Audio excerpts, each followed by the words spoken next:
Yannick. Bonjour Mazaza. Bonjour à vous. Merci Yannick de m'accueillir ici chez toi. Ça fait bien longtemps que je voulais faire une interview avec toi. À chaque fois, on se rencontre et on parle et on oublie l'interview. Ça, c'est l'amitié, ça. Voilà. C'est l'amitié qui fait qu'on parle de plein de choses et puis on n'arrive pas à... Voilà, tellement de choses à se raconter à chaque fois et pourtant on se voit quand même assez souvent. Donc on a décidé aujourd'hui de commencer par l'interview. C'est ça, comme ça on s'est dit, on va pas parler aujourd'hui et puis comme ça on se focalise sur l'interview et après on va kiffer. Voilà. Mais on kiffe en fait maintenant parce qu'on est avec vous et je vais te dire que je suis très honoré que tu m'aies invité chez toi. Avec... Voilà. Dans ton espace à toi. Voilà. Alors, Yannick, ça fait combien de temps qu'on se connaît, grosso modo? 3 ans? 3-4 ans. Ouais. Alors, ça fait plus de 3 ans que je connais Yannick. Il y a beaucoup de choses quand je pense à toi qui me viennent à l'esprit, mais il y a notamment 2 mots clés. Parmi tant d'autres, il y en a 2. La jovialité et l'ampleur. L'ampleur. Je vais expliquer. La jovialité, mais pas la jovialité superficielle, la jovialité d'une façon assez profonde, c'est-à-dire que tu as une vraie générosité. Et ça, c'est rare et c'est précieux. Donc on parle beaucoup de générosité, mais toi, tu l'incarnes et tu l'as vraiment en toi, et ça, c'est beau. C'est beau et c'est magnifique. Donc je voulais le dire. Et deuxièmement, l'ampleur, parce que ça fait plus de 3 ans que je te connais, et je trouve que tu étais déjà phénoménal, mais je trouve que tu as grandi d'une façon... et personnelle et professionnelle d'une façon incroyable. Et je suis témoin de ce parcours et je trouve ça très beau et en plus absolument mérité. Donc chapeau Yannick. Merci beaucoup. C'est une belle entrée en matière. Je me suis petit. Donc pourquoi notamment je voulais que vous rencontriez Yannick pour pas mal de choses et notamment je voudrais que tu nous parles de ton parcours. Parce que si je me souviens bien, tu as quand même été assez fâché avec l'école. Ouais, c'est vrai que c'est pas les études qui m'ont poursuivi, c'est plus les études qui m'ont poursuivi que moi qui les ai suivies en fait. En vrai. C'est vrai que c'était pas vraiment mon format d'apprentissage. Tu sais, de tout petit d'ailleurs, hein, je pense que j'étais souvent dans la lune, tout ça. Donc en fait, moi j'avais un problème parce que j'étais inattentif en fait. J'étais tout le temps dans mes rêves, j'étais tout le temps dans mes pensées. Et du coup, j'avais même peur que le professeur un jour il ait une caméra qui voit ce que je pense. Et tu sais, j'avais une culpabilité de penser à autre chose. Je pensais à chaque fois à complètement autre chose que le cours. Et il y avait qu'en maths petit où j'arrivais à peu près à m'en sortir quoi. Et bon, c'était compliqué quoi pour moi. Donc Yannick, tu as quitté l'école avec 0 diplôme? Alors, pas vraiment 0 diplôme parce que quand même j'ai un bac professionnel vente représentation. J'ai un petit bac professionnel, mais alors à mon époque, quand tu es dans le lycée professionnel, tu es en dessous de la fosse à chiottes. C'est-à-dire que il y a la fosse à chiottes et puis toi tu es encore en dessous. En fait, et là les verts, voilà, il y a à la rigueur le pétrole et tout en dessous, il y a le lycée professionnel. Et bon, je me rappelle à mon époque, alors aujourd'hui ça a un peu changé, mais à mon époque on avait même honte de le dire en fait. On disait on était en bac, je suis en bac, mais tu disais pas que c'était un bac professionnel, parce qu'en fait à l'époque quand tu étais en LEP ça voulait dire que tu étais nul en fait. Et du coup moi j'avais fait l'erreur, mais après en même temps, qui à cette époque-là ne faisait pas cette erreur-là, c'était d'indexer ma valeur personnelle sur mon niveau d'études. Et du coup je me minimisais et j'avais pas confiance en moi parce que je faisais des études de merde, selon moi. Alors justement Yannick, comment tu as fait donc? Tu viens de nous raconter une partie de ton parcours. Comment tu as fait? Donc, si je ne m'abuse, à 26 ans, tu étais directeur commercial. Ouais. À 33 ans, directeur tout court. Aujourd'hui, tu as une boîte, Aimant Opportunité, dont tu vas nous parler. Et tu es aussi le co-directeur, fondateur également du Centre national de l'innovation pédagogique. Alors, comment as-tu fait? Qu'est-ce qui s'est passé dans ta vie? Quels ont été les déclencheurs pour que tu nous construises ce parcours finalement? Il y en a eu plusieurs. Je pense que... Le premier, ça a été, je pense, quand j'ai commencé dans le commerce, en fait, moi, ce qui s'est passé par rapport au commerce, parce que ma carrière est commerciale quand même, malgré tout, c'est que quand j'étais petit, en fait, on te disait, bon, soit tu es manuel, moi, en tout cas, c'était comme ça dans ma campagne, là où je vivais, c'est soit tu es manuel, soit tu es intellectuel. Donc, je ne sais pas planter un clou, donc je ne suis pas manuel, et je ne suis pas un intellectuel non plus. Et quand tu es ni manuel ni intellectuel, tu es un problème pour tes parents, un gros problème pour tes parents, ta famille se dit là, qu'est-ce qui va se passer? Donc en fait finalement il y avait que seules 2 voies quoi. Et un jour j'ai une de mes professeurs qui me dit, qui se penche sur moi en fait, et puis elle voit que je suis un petit peu, je parle beaucoup, j'ai de l'aisance, je suis quelqu'un quand même de très jovial comme tu dis, donc je suis quelqu'un de sympa en vrai, tu vois, et je suis délégué de classe malgré que je sois nul, donc j'aime quand même la prise de responsabilité. Donc du coup les profs m'entendent souvent, m'entendent plaider les causes de mes camarades. D'ailleurs je les plaidais beaucoup mieux que je ne me plaidais à moi-même d'ailleurs. Mais voilà, et du coup, une prof qui me dit, mais toi, tu es fait pour être commercial. Et là, oh, et elle a dans sa tête le commercial camelot, tu vois, donc le commercial qui discute tout, qui voilà, un petit peu l'escroc de foire, tu vois. Et moi, dans ma famille, il n'y avait pas vraiment une très très bonne opinion des commerciaux. C'est souvent les riches, c'est les mecs qui sont prêts à tout ou autre. Et moi, je suis vraiment quelqu'un de gentil à la base. Et je me suis dit, ok, ben, déjà qu'on trouve quelque chose pour lequel peut-être je sois fait, je me dis, ben, je vais quand même y aller. Mais j'avais quand même tous ces freins, tu sais, de commercial, tout ça. Mais ça m'a permis de choisir une voie. Et donc, cette professeure que je salue d'ailleurs, que j'embrasse bien fort, si elle voit cette vidéo, ce qui m'étonnerait, mais bon, peu importe, elle, quelque part, elle m'a donné une voie. En fait, qu'elle savait pas trop. Elle avait sa vision du commercial camelot. Elle m'a donné une voie. Donc, du coup, je suis parti dans cette voie-là. Professionnellement, j'ai redoublé ma troisième parce que j'étais vraiment nul. J'étais vraiment trop nul. Donc, du coup, j'ai redoublé ma troisième. Et ensuite, parce que même après ma première troisième où j'étais nul, j'étais même pas pris en lycée professionnel. Tellement c'était une catastrophe, quoi. J'étais vraiment très nul. Je pensais plus à mes potes, je dansais, je chantais. J'étais plus dans le monde artistique et dans ce monde-là. Et du coup, ben voilà, je me suis mis finalement dans cette voie-là. Et puis dans cette voie, en fait, les profs sont plus commerciaux depuis bien longtemps, en fait, en vrai. Donc du coup, ils se disent c'est bon, ça va, il a du potentiel, voilà. Mais en fait, moi, quand je suis arrivé, que j'ai fait mon premier métier de commercial, j'étais nul, je vendais rien. Je me rappelle encore, je veux dire, je vendais rien. Je payais pour aller travailler parce qu'on était payé qu'à la com, et j'avais la seule voiture, je crois, qui faisait plus d'huile que d'essence. C'est-à-dire, je me revois encore, je mettais de l'huile dans la bagnole pendant que je prospectais, et je vendais rien du tout, ça me coûtait de l'argent, et comme j'avais pas d'argent, en fait, je creusais, je coûtais de l'argent à ma mère, enfin, c'était vraiment, j'étais vraiment nul, en fait, à tel point que, et en plus, c'était une boîte qui était pas très honnête, en fait, tu sais, c'est vraiment, j'avais choisi une entreprise, qui ne pouvait que me dire oui, finalement, donc, du coup, parce que j'osais pas postuler à des postes un petit peu plus sympas, quoi. Et donc cette entreprise-là est devenue... enfin, voilà, je me suis rendu compte que c'était des escrocs, parce qu'un jour j'ai réussi à vendre, mais j'ai réussi à vendre à une femme qui était surendettée. Enfin, c'était vraiment pas éthique du tout. Et je me sentais vraiment mal. Et le jour où j'ai fait ma vente, c'était un soir, 21h il était, parce qu'on reste, c'était des ventes en entonnoir, là. Et je me rappelle, je me sentais mais super mal, quoi. Et mon patron m'appelle, me dit bravo Yannick, vous êtes le meilleur, je descends demain, voilà, je descends demain à l'entreprise. Il venait de Lyon, lui, de Bourg-en-Bresse exactement, et il descend, et moi le lendemain matin, avant d'aller au bureau, je suis allé ramener le contrat à la dame pour lui dire, écoutez, juste réfléchissez à ça, parlez-en autour de vous, si vous voulez toujours le faire, à ce moment-là, je vendais des façades, à ce moment-là, vous me recontactez. Et donc mon patron, j'arrive à l'agence, mon patron me voit, champagne, tout ça, avec mes collègues et tout, et puis ils me disent... Donc tu avais ramené ta vente J'avais ramené ma vente au client. En lui demandant de réfléchir. Voilà, c'est ça. Et donc j'arrive au bureau, et mon patron s'attendait à avoir le contrat et à ce qu'on fasse une fiesta, quoi.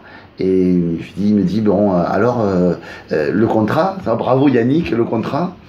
Je dis, je l'ai pas le contrat, je l'ai ramené. Il me dit, mais vous l'avez oublié ou quoi? Non, je l'ai ramené à la dame. Et là, en fait, mon chef des ventes qui était liquéfié, et mon patron qui me dit, bon, Yannick, vous prenez vos affaires. Il dit, vous êtes viré sur le champ. Je dis, bon, en même temps, j'étais viré, c'était peut-être une bénédiction, ça me coûtera peut-être un petit peu moins d'argent, quoi.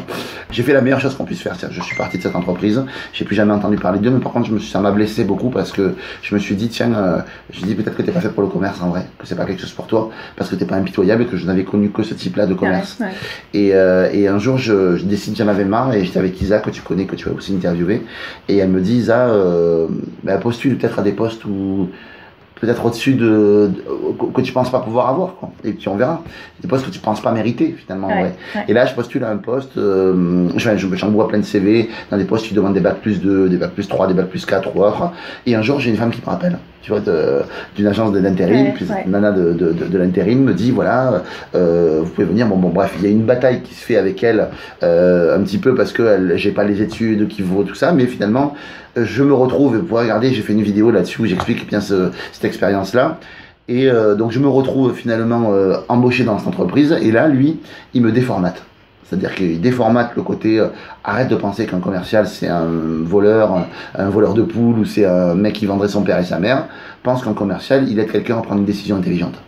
Voilà, son métier c'est ça. Et voilà, et il me dit non, parce que il me dit ton métier c'est pas de vendre, c'est de donner envie à l'autre de l'acheter.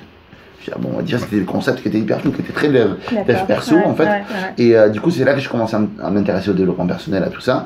Il m'a formé, il se trouve que j'ai commencé un peu quand même il m'a vraiment bien formé au commerce. J'ai commencé à vendre, c'est à ce moment-là ma femme a eu son accident de voiture, qu'il a rendu tétraplégique, donc je suis resté chez lui que 2 mois. Il m'a tout formé, il m'a tout appris, mais je suis resté finalement chez lui que 2 mois. C'est resté un ami d'ailleurs aujourd'hui, la semaine dernière on était encore avec lui. Et du coup, ça a été dur, c'était une formation très dure, parce qu'il a fallu que je désapprenne ce que j'avais appris et tout ça. Mais en fait, ça a été extrêmement salutaire et ça m'a permis de m'aligner avec mon métier. En fait, en vrai. Et le fait d'être aligné avec son métier, après on va beaucoup plus vite. J'ai été embauché après dans une boîte, parce que ça a été un accident d'une boîte d'informatique. De cette boîte d'informatique, on est venu me chercher, parce que j'étais au comptoir. Et en fait, au comptoir, j'étais tellement bon, en fait, dans ma manière de faire. J'étais tellement sympa avec le client, tout ça, que les gens venaient pour me voir. Et du coup, il y a un chasseur de tête qui est venu, un jour, une chasseuse de tête plutôt, qui est venue, qui m'a dit, mais moi, j'ai quelque chose pour toi, sûrement, voilà. Mais par contre, t'as pas le niveau d'études. Et du coup, j'ai dit, mais vas-y, présente-moi-le et on verra. Et j'ai commencé dans le marketing comme ça. J'y suis arrivé, par la petite semaine, j'ai prospecté comme un dingue. Je suis devenu la référence dans l'entreprise et on m'a redébauché de cette entreprise-là pour devenir directeur commercial. J'avais 26 ans, alors qu'à 23 ans, j'étais paumé. J'étais paumé. Juste quand tu es aligné, en fait, en vrai, quand tu es OK avec ton métier, quand tu es OK avec tout, quand tu as ton pourquoi, que tu as tout ce qu'il faut, ça va très très vite. Ouais. C'est impressionnant comme ça va vite, en vrai. Et moi, j'ai l'impression d'aller lentement. Tu vois, tu disais tout à l'heure que tu me voyais progresser, tout ça. Moi, j'ai l'impression d'aller très lentement. Pas du tout. Donc, tu t'es beaucoup construit sur des rencontres. Ouais, en fait, en vrai, on m'a aidé. Des choses que toi, tu n'avais pas encore vues en toi, en vérité. Ouais, ils ont vu quelque chose en moi que moi, je ne voyais pas. Et c'est rigolo, tu vois, parce que après, moi, il m'a été donné la chance de manager des équipes, d'être et de faire ce travail-là pour les autres aussi.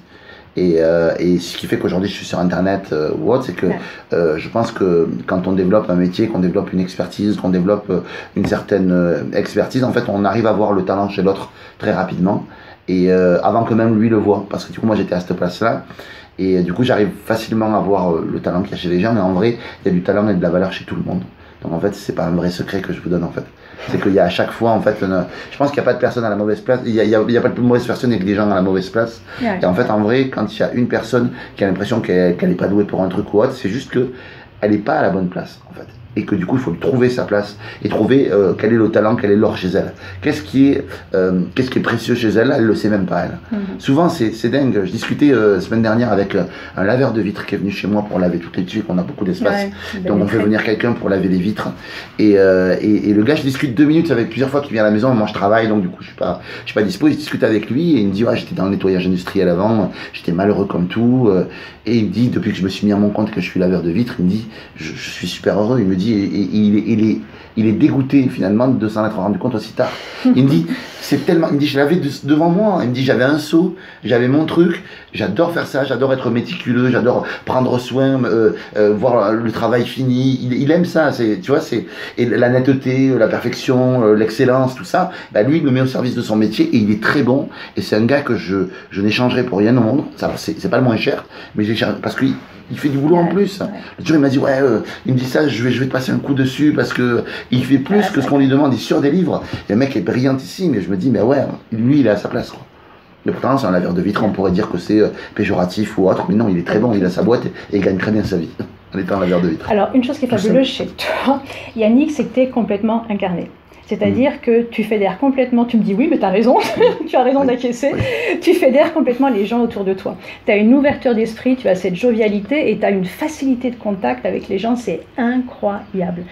Et tu as développé justement cette entreprise et ce produit qui s'appelle Aimant à opportunité. Donc je ne le connais pas encore beaucoup, mais j'imagine que c'est en lien direct avec qui tu es.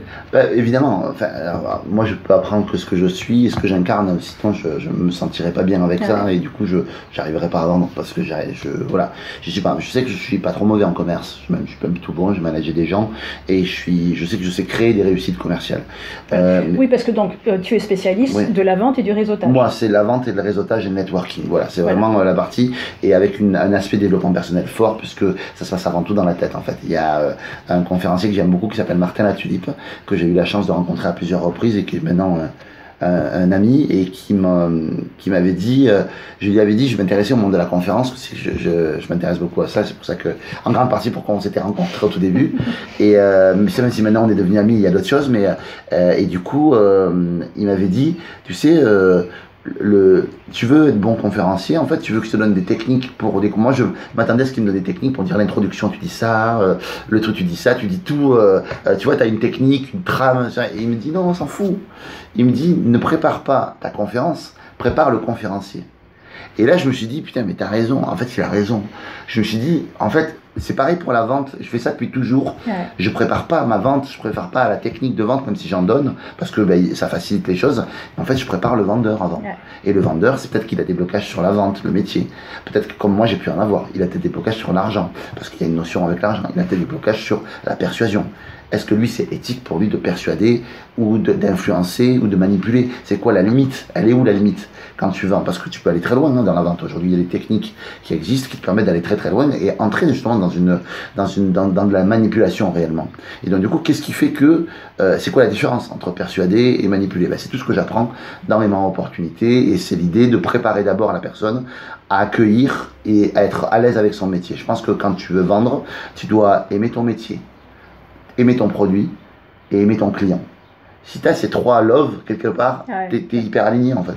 Et tu ne peux que vendre, même si tu n'as pas de technique. Regarde, quand je vais dans un cinéma, que je vois un super film, que je pense qu'il est bon pour toi, je vais te dire, mais viens, ça va être génial, on y va, quoi. Et là, tu fais preuve de leadership, tu fais preuve de tout ça parce que tu incarnes complètement ce que tu veux, tu es complètement aligné avec toi, avec l'idée que tu veux vendre. Et donc, dans ma opportunité, c'est ce que je déclenche chez les gens. Okay. C'est mon processus qui est quand même le fruit de plusieurs années d'expérience ou autre, qui te permet, voilà, de rentrer là-dedans et ensuite la partie networking est importante pour moi et a beaucoup de sens parce que en fait il y a beaucoup de vendeurs en fait qui se cachent en fait. Et quand on démarre dans la vente, on fait beaucoup de prospection téléphonique. Moi je sais que je faisais partie des vendeurs que ça ne gênait pas trop, mais la plupart des vendeurs voient ça comme une tannée en fait, vrai, prospecter. Ou alors ils essaient de le voir comme quelque chose de sympa, mais en fait ils s'y perdent dans appeler tout le temps. Et moi je trouve que c'est bien parce qu'il faut le faire, il faut décrocher son téléphone pour appeler les clients, pour tout ça, mais je pense qu'au bout d'un moment il faut aussi que ça se tasse un petit peu et qu'on crée un réseau. Et on se rend compte que les meilleurs vendeurs, ce ne sont pas ceux qui appellent le plus. Hein. Ce sont souvent ceux qui ont su se créer un sacré réseau et qu'on appelle, qui deviennent inspirants en fait. Et donc il y a deux facteurs à ça. Le premier, c'est que tu as livré de l'excellence. Le second, c'est que tu as un relationnel hors norme avec les gens avec qui tu travailles. Ça te correspond bien. Voilà. Donc, aligné, ça c'est voilà, c'est ça. Bien sûr. Et c'est ce qui fait. Moi, en enquêtant, parce que je connais beaucoup de vendeurs, j'ai beaucoup de gens que j'ai formés, que j'ai aidés ou autres qui sont maintenant devenus des directeurs généraux, qui sont dans des grosses sociétés et ils gardent ce concept-là en tête. Se dire, je dois livrer de l'excellence, je dois ça à mon client. Et à côté de ça, je garde un relationnel hors norme avec eux, voilà.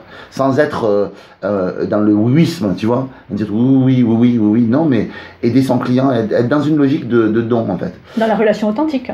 Voilà, vraiment, et d'ailleurs de dire, et moi ça me gêne pas de dire à un client que tu peux pas t'aider, je ne sais pas t'aider, voilà, par rapport à ta problématique, à ce que tu as. Par contre, je peux peut-être essayer de te trouver quelqu'un qui va t'aider.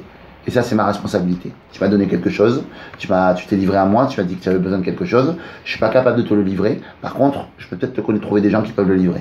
Et en fait, les gens, ils n'oublient jamais ça. C'est dingue, hein. Moi, avec tout ce que je fais en réseautage, en mise en relation entre les gens, on a l'impression qu'on gagne rien quand on met en relation des gens.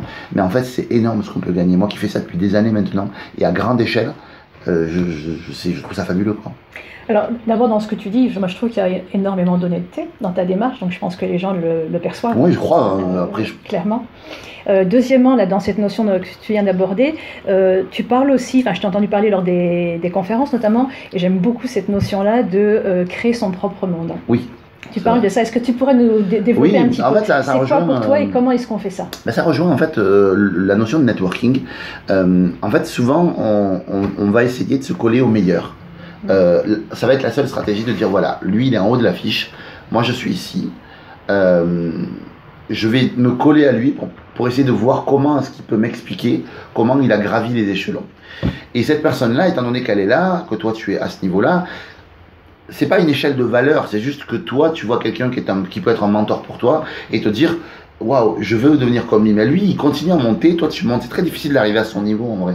Tu vois, c'est très difficile tout seul, en tout cas, d'arriver à son niveau. Et dans ces cas-là, en fait, donc c'est une bonne stratégie de se coller au meilleur. Moi, je vois par exemple Martin Latulippe, toi aussi, tu es une référence pour moi en termes de conférences, de conférencière ou autre. Tu es pour moi à un niveau très très haut, tu vois. Et Martin aussi, ou David Lefrançois, par exemple, c'est des gens qui sont devenus des amis maintenant, mais que je vois vraiment, je suis admiratif de ces gens-là. Je sais qu'ils me sont supérieurs sur plein de points et c'est ça qui me plaît. C'est Alexandre Ross qui dit, si tu es dans une salle où tu es la personne la plus intelligente, t'es pas dans la bonne salle. Je trouve que c'est fabuleux quand il dit ça. Ben, tu vois, dans cette notion-là, eux, je me dis, ben, tiens, comment est-ce que... Alors, je paye des formations chez eux, parce que je me dis, ben, au moins, c'est la moindre des choses de payer quelque chose pour récupérer un contenu, parce que ben, eux aussi, au moins, ils sont formateurs, donc c'est normal qu'ils gagnent leur vie en faisant ça. Ok, donc je me dis, bon, ben, ok, je paye des formations chez eux, je me forme chez eux, mais à côté de ça, je veux aussi créer mon monde. C'est-à-dire que la notion de se dire, bon ben voilà, je vais miser sur des gens, miser sur des personnes qui sont autour de moi, que je trouve talentueuses, qui peuvent avoir un potentiel et avec qui je peux grandir. On a Gabriel qui est juste là, on a Nicolas par exemple, on a toi, on a Michel Poulard, on a toute l'équipe des ninjas de la journée de l'audace par exemple. Ben, ce sont des gens où je me dis, tiens, ces gens-là ont un potentiel et j'ai envie de ces gens-là de les faire grandir avec moi. Parce que si eux grandissent, eh ben, ils vont me faire grandir aussi. Et finalement, c'est un cercle vertueux. Et c'est ce que j'appelle créer son monde, parce qu'aujourd'hui, on est une équipe de ninjas. Et c'est rigolo parce que je te disais, un peu juste avant la journée de l'audace, y a un ami qui est à Paris qui m'appelle et qui me dit, Yannick, c'est dingue tout ce qui se passe à Toulouse. C'est dingue l'émulation qu'il y a à Toulouse. Il y avait une sacrée équipe à Toulouse. Et j'avais envie de lui dire, mais si tu savais comme il y a 3 ans, il y avait personne à Toulouse, qu'il ne se passait rien, et qu'on a créé notre monde tous ensemble, que moi j'ai créé mon monde, que toi tu as créé ton monde avec moi, et que tous les gens ont créé leur monde. Je me suis dit, si tu savais comme il n'y avait rien, et comme on a fait bouger les choses, pour qu'ensemble on ait créé cet événement, la journée de l'audace, qu'on a créé ensemble, qu'on a co-créé, et qui est fabuleux. Je dis, si tu savais comme je suis content que tu me dises ça, et à la fois comme ça a été du travail, quoi. Ouais. Vraiment du travail de se créer ça. Et là, je vois aujourd'hui, parmi toute cette équipe, certains qui vont à leur rythme, puis d'autres qui explosent. Je vois toi, je vois Michel, je vois tous les gens qui sont autour, je vois Gabriel, je vois Nicolas, tout ça. Tous ces gens qui sont vraiment en train de faire une différence. Et moi, c'est fabuleux pour moi parce que ça me porte, en vrai. Je me dis, c'est génial, moi j'avance, mon job c'est d'avancer aussi. Et je me dis, on se tire vers le haut mutuellement, en fait, en vrai. Exactement. Et donc, du coup, c'est ça que j'appelle créer son monde. C'est créer vraiment son équipe et miser sur des gens sur qui, c'est un peu un pari, quoi. Sur qui, au départ, il n'y a pas forcément le côté clinquant, mais tu ressens un talent. Tu ressens une expertise, tu ressens qu'il y a du jus, quoi. Il y a quelque chose, quoi, une énergie, quelque chose de positif chez cette personne. Tu te dis, tiens, elle le sait pas. C'est rigolo, elle le sait pas ou elle le sait pas trop, cette personne-là. Moi, je vais me faire une mission de lui apprendre et de lui dire, tu as ce talent-là, il faut absolument que tu ailles dessus. Et du coup, moi, ça me réussit depuis des années, donc je vais rester là-dessus. Hein. Je t'encourage, c'est très beau et on en a vraiment besoin. Sur cette dynamique. Yannick, est-ce que je voudrais rajouter des choses avant qu'on termine? J'ai encore des petites questions à te poser, mais est-ce qu'il y a des éléments? Non, pas plus que ça, mis à part que je t'aime profondément. Moi aussi. Je peux pas te dire non. Alors, Yannick, pour terminer, j'aurais simplement voulu que tu me dises comme ça, je voudrais te questionner sur un mot qui te vient à l'esprit, un mot que tu aimes, un mot qui est important pour toi. Ce serait quoi? Quel mot? Il y en a plein, en fait, qui me viennent. J'en veux un. T'en veux un? Ouais. Je dirais excellence. Alors. Pourquoi? Parce que je suis quelqu'un de... En tout cas, pour moi, ce qui résonne pour moi, c'est l'excellence, parce que je suis quelqu'un de très jovial, de très sympathique, qui parle à tout le monde ou autre. Et souvent, ce qui peut être connoté, en fait, quand tu es très vers les gens, très sympa, c'est un manque de sérieux, en fait. Ouais. Et en fait, moi, ça m'obsède, en fait, l'excellence pour ça, en fait. C'est cette peur, je veux rester dans mon authenticité ou autre, mais du coup j'ai cette peur en fait de pas livrer de la qualité et donc du coup je suis obsédé par la qualité en fait, de ce que je veux livrer. Et donc je confonds pas l'excellence avec la perfection que je n'atteindrai jamais, mais en tout cas l'excellence pour moi c'est ma vision, c'est mon point de mire, c'est ce que je veux atteindre en fait, et avec tous les moyens que je peux avoir aujourd'hui, je veux m'améliorer, je veux être dans l'amélioration constante tout le temps, parce que je veux qu'on voit en moi je veux casser les codes, de se dire voilà, soit tu es très sérieux et tu fais du travail sérieux, moi j'ai envie de dire voilà, tu peux déconner, tu peux être très jovial, très sympa, très avenant avec les autres, très social proof en fait, et à la fois faire du très sérieux, quoi. Voilà. Okay. Une qualité me concernant ou en général que j'aime chez les autres? Oui. L'authenticité. Bon, Ouais. ça, tu l'as développé. Ouais, moi j'ai développé, mais je l'aime chez les autres en fait. J'aime pas qu'on mette de filtre avec moi, ça m'énerve, ça m'énerve vraiment. Okay. En fait, c'est-à-dire quand quelqu'un, je sens je ne vois que la partie émergée de l'iceberg, qu'il n'y a pas de réelle connexion, ça m'énerve en fait, ça me perturbe en fait. J'aime pas les relations comme ça. Ok. Une image. Une image. Alors, une image dans le sens rhétorique du terme ou une image visuelle, je pensais à visuel, mais tu peux partir sur autre chose. Une scène avec un public de 2000 personnes devant qui est en feu. Voilà. Super. Et dernière chose, une citation, un slogan, une phrase, ce serait quoi? Ce n'est pas parce qu'ils sont nombreux à avoir tort qu'ils ont raison. Tu peux me la répéter? Ce n'est pas parce qu'ils sont nombreux à avoir tort qu'ils ont raison. Super, très bien, parfait. J'adore cette phrase. Je l'ai vue un jour dans une voiture de hippie. Une voiture toute peinte à la main, là, ça m'a dit tout mon style, mais j'ai trouvé que la phrase était d'une intelligence incroyable. Très bien. Et je trouve que c'est génial, je trouve que justement faire preuve d'audace, tout ça c'est ce genre de choses. Se dire pro, perso, se dire tout ça, il faut y aller, vraiment. Tu nous la répètes encore, pour la beauté du geste. Ce n'est pas parce qu'ils sont nombreux à avoir tort qu'ils ont raison. Super.